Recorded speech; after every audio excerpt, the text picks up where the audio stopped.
श्री स्वामी समर्थ. स्वामी म्हणतात, तुम्हाला स्वतःला कळत नाही इतकं तुमच्या मनात काय आहे ते मला कळते. नामस्मरण करताना तुम्ही मला पाहत नसाल, पण मी तुम्हाला पाहतो, कारण मी तुमच्या हृदयात आहे.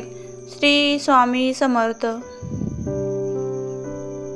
उपवास हा नेहमी अन्नाचाच का करावा? कधी कधी वाईट विचाराचाही करावा. कधीतरी उपवास अहंकाराचा करावा. कधी उपवास मीपणाचाही करावा.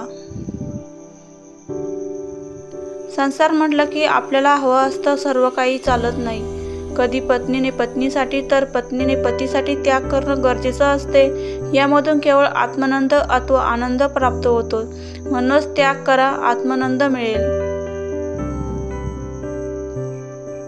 आपल्याला दुःख देणारे जगात कमी नाही, हे जितकं शक्य आहे तितकं सत्य हेही आहे की आपल्याला आईच्या मायेने जवळ घेणारे स्वामीशिवाय कोणी नाही. श्री स्वामी समर्थ.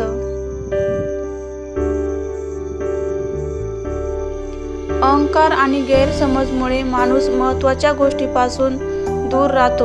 गैरसमज सत्य ऐकू देत नाही आणि अहंकार सत्य पाहू देत नाही.